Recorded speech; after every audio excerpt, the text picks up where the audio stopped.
एक शख्स एक ज़िबा की हुई मुर्गी लेकर मुर्गी फरोश की दुकान पर गया और कहा कि भाई जरा इस मुर्गी को काट कर मुझे दे दो।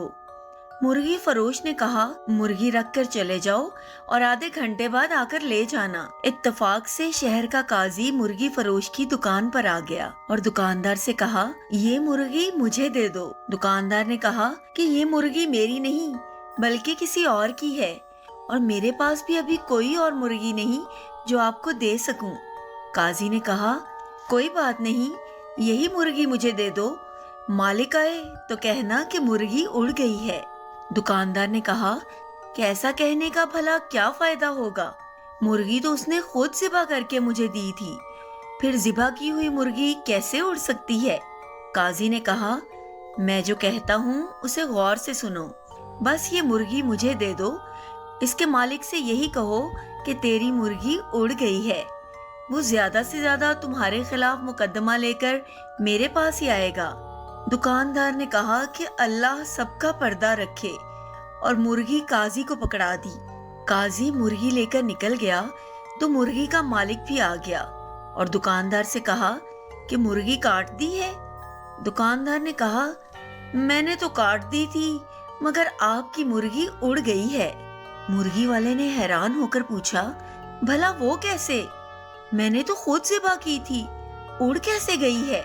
दोनों में पहले नोक झोंक शुरू हुई, फिर बात झगड़े तक जा पहुंची, जिस पर मुर्गी वाले ने कहा कि चलो अदालत के काजी के पास चलते हैं, और वो दोनों चल पड़े। दोनों ने अदालत जाते हुए रास्ते में देखा कि दो आदमी लड़ रहे हैं, एक मुसलमान है जबकि दूसरा यहूदी। छुड़ाने की कोशिश में दुकानदार की उंगली यहूदी की आंख में जा लगी और यहूदी की आंख जाया हो गई। लोगों ने दुकानदार को पकड़ लिया और कहा कि अदालत लेकर जाएंगे। दुकानदार पर 2 मुकदमे बन गए। लोग मुर्गी फरोश को लेकर जब अदालत के करीब पहुंच गए तो मुर्गी फरोश अपने आप को छुड़ाकर भागने में कामयाब हो गया, मगर लोगों के पीछा करने पर करीबी मस्जिद में दाखिल होकर मीनार पर चढ़ गया। लोग जब उसको पकड़ने के लिए मीनार पर चढ़ने लगे तो उसने छलांग लगाई और एक बूढ़े आदमी पर गिर गया, जिससे वो बूढ़ा मर गया। अब उस बूढ़े के बेटे ने भी लोगों के साथ मिलकर उसको पकड़ लिया और सब उसको लेकर काजी के पास पहुंच गए। काजी मुर्गी फरोश को देखकर हंस पड़ा क्योंकि उसे मुर्गी याद आ गई, मगर बाकी 2 केसेस का उसे इल्म नहीं था। जब काजी को तीनों केसेस के बारे में बताया गया तो उसने सर पकड़ लिया। इसके बाद चंद किताबों को उल्टा पुल्टा और कहा कि हम तीनों मुकदमात का यके बाद दीगरे फैसला सुनाते हैं। सबसे पहले अदालत में मुर्गी के मालिक को बुलाया गया। काजी ने पूछा, तुम्हारा दुकानदार पर क्या दावा है? मुर्गी वाला, जनाबे वाला, इसने मेरी मुर्गी चुराई है क्योंकि मैंने ज़िबा करके इसको दी थी। ये कहता है कि मुर्गी उड़ गई है।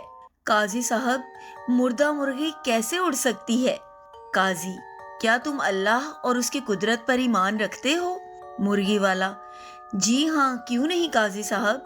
काजी, क्या अल्लाह ताला बोसीदा हड्डियों को दोबारा जिंदा करने पर कादिर नहीं? तुम्हारी मुर्गी का जिंदा होकर उड़ना भला क्या मुश्किल है? ये सुनकर मुर्गी का मालिक खामोश हो गया और अपना केस वापस ले लिया। काजी, दूसरे मुद्दई को लाओ। यहूदी को पेश किया गया तो उसने अर्ज किया कि काजी साहब, इसने मेरी आंख में उंगली मारी है जिससे मेरी आंख जाया हो गई। मैं भी इसकी आंख में उंगली मारकर इसकी आंख जाया करना चाहता हूँ। काजी ने थोड़ी देर सोचकर कहा, मुसलमान पर गैर मुस्लिम की दियत निस्फ है, इसलिए पहले ये मुसलमान तुम्हारी दूसरी आंख भी फोड़ेगा, इसके बाद तुम इसकी एक आंख फोड़ देना। यहूदी, बस बस रहने दें, मैं अपना केस वापस लेता हूँ। काजी, तीसरा मुकदमा भी पेश किया जाए। मरने वाले बूढ़े का बेटा आगे बढ़ा और अर्ज किया कि काजी साहब, इसने मेरे बाप पर छलांग लगाई जिससे वो मर गया। काजी थोड़ी देर सोचने के बाद बोला, ایسا کرو کہ تم لوگ اس مینار پر جاؤ اور مدعی اس مینار پر چڑھ کر اس مدعا علیہ یعنی مرغی فروش پر اسی طرح چھلانگ لگا دے جس طرح مرغی فروش نے اس کے باپ پر چھلانگ لگائی تھی۔ نوجوان نے کہا، قاضی صاحب اگر یہ دائیں بائیں ہو گیا تو میں تو زمین پر گر کر مر جاؤں گا۔ قاضی نے کہا، یہ میرا مسئلہ نہیں، میرا کام عدل کرنا ہے، تمہارا باپ دائیں بائیں کیوں نہیں ہوا؟ نوجوان نے اپنا دعویٰ واپس لے لیا۔ نتیجہ، اگر آپ کے پاس قاضی کو دینے کے لیے مرغی ہے تو پھر قاضی بھی آپ کو بچانے کا ہر ہنر جانتا ہے۔ امید ہے آپ کو آج کی ہماری کہانی پسند آئی ہوگی۔ ایسی ہی دلچسپ کہانیاں سننے کے لیے پلیز ہمارے چینل کو سبسکرائب کیجیے۔ شکریہ۔